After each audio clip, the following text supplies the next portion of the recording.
My baby chickens are getting so pretty and so big. I hatched this one right here that's all colorful and going crazy.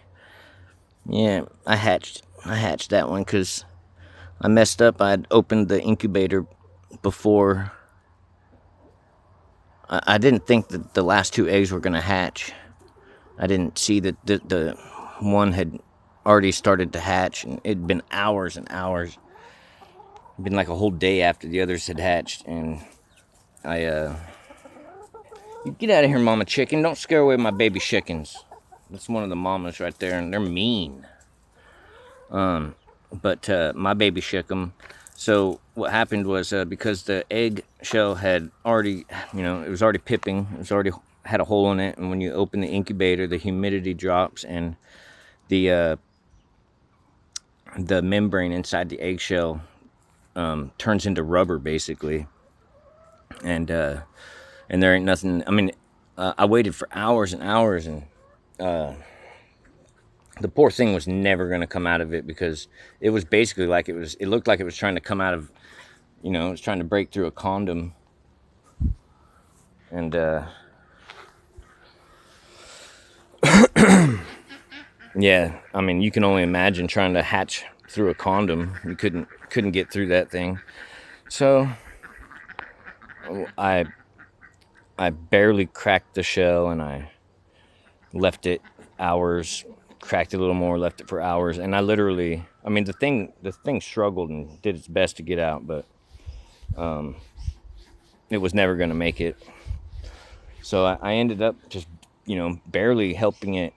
I mean, it took a day and a half extra longer than the rest to hatch. So, and I didn't want to record any of that because I was afraid that everyone would criticize me for helping it. But I mean, it was my fault. It wasn't going to hatch. So I really had to fix that somehow. And so when I finally started tearing the membrane to get the poor thing out, I did that very slowly too, and I let him struggle to get out all by itself, and it just never got anywhere, and I just ripped it a little further, and I mean it was like a clear condom, and none of the others were like that, and it was because I opened the incubator. All the other chickens were dry, and they were, they'd been in there for over 12 hours, and I was, I had, shoot, man, I must have had 17 baby chicks in the incubator. I needed to get them out of there, something like that, 15. And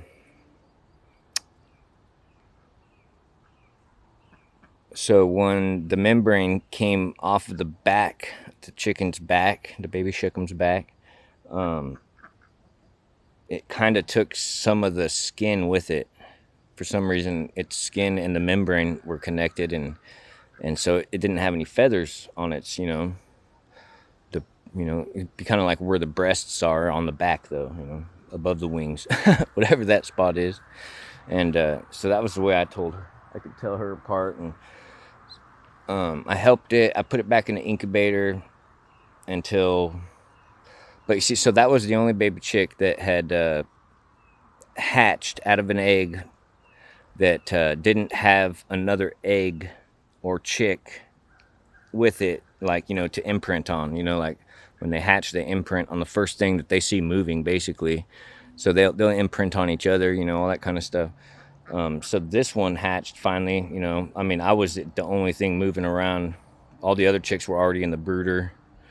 And yeah, so I helped it hatch, and then I stayed with it at the incubator, and then I got it out of the incubator, and I had it on my chest, and I kept it warm with my breath because it was an outcast from all the other chicks. They didn't know it, they didn't like it, he didn't associate. So he was my baby shickum. And like, I don't really want to have like a very intimate, close relationship with a chicken, but I mean, it's kind of like my punishment for messing up its hatching process. And and now I'm pretty close to that damn chicken, and And I don't want to feel like that, you know, with a whole bunch of animals, like always concerned and worried and loving them. Screw that. You know, it's the end.